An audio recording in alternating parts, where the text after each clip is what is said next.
while raising two small children. But they made it work, and I have happy memories of those early days. Then when I was 6 years old, my dad was deported. It came as a total shock. One night there was a frantic knocking at the door, and a team of policemen came through the house to find my dad before taking him away like a thief in the night. I can still clearly picture my mum sitting on the stairs pleading to deaf ears while my sister and I sobbed. We didn't know that it would take another 6 years, a court case, and much sweat and tears until our father would be back with us. Now I'm older, I understand what happened. My dad was essentially an illegal immigrant. He had outstayed his student visa and was working, but he hadn't applied for permanent residency. It was a mistake that caused a lot of pain, but that ultimately made us all a lot more resilient, as I'll explain. Learning to hustle. Now, with Dad gone, we were on our own. When I think back on it, my mum could have let what happened break her, but she didn't. She's about 5 foot, with a huge smile and doll-like eyes. Completely butter wouldn't melt. But let me tell you, she's a force to be reckoned with. The most amazing example of hustle and heart. Back then, Mum worked as a cleaner.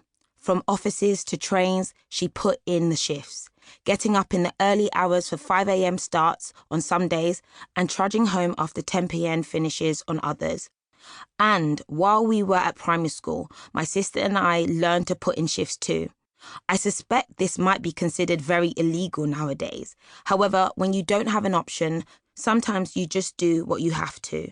Because Dad had been deported, my sister and I had to go everywhere with our mum, as she really wanted to avoid leaving us home alone.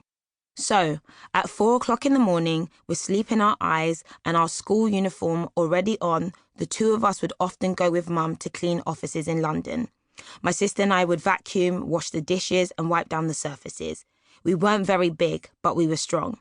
We would put in the work, then after we had locked up the offices, Mum would take us to school. This, of course, was a secret, and somehow, maybe it was Mum's stern looks, we knew that that part of our lives wasn't meant to be known. We'd already had an experience with the authorities, and deep down, I think we were scared that they might take our mum away, like they had our dad. So we kept quiet about this part of our lives, playing at school just like all the other children. Over the following years, I watched my mum elevate herself.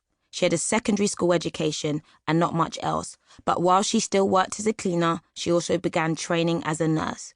She would read and study when she could, and in between her shifts and training, rustle up meals for my sister and me. Somehow Mum knew how to make a meal using basic ingredients like corned beef and packet noodles taste gourmet. Though we never had a lot in terms of material things, we never felt like we lacked. There was so much love that we always felt comfortable. Meanwhile, we were moving from council house to council house. To be honest, these places weren't great. The three of us dealt with racists, being attacked by a neighbour's dog, and the day-to-day struggle of living in what were just downright dodgy locations.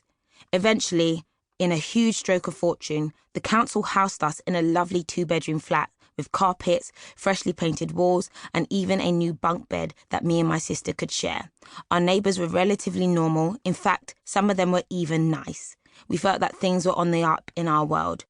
At the same time, I know it was far from easy for my mum. During that time, would speak to Dad every week on the phone, and we visited Nigeria twice to see him while the court case was underway to try and bring him back. For years, this placed huge pressure on Mum, who just wanted to have her husband home. Since she was now working as a nurse, doing all the shifts she could, my sister and I were often at home alone. There were a few things we always knew we mustn't do. Instructions drilled into us to keep us safe. Above all, we knew not to open the door or the curtains. And yet, Mum turned it around, because while she was busy working all those hours, she was also saving. Eventually, she got together enough money to be able to buy the flat we were now living in off the council for £17,000. This was in 1997. I remember the number clearly. She was rightly proud and let my sister and me know. We felt like millionaires to own our own home. Years later, after the property market went crazy, she was able to sell that flat for £250,000. Off the back of that, she bought our next home and decided to learn how to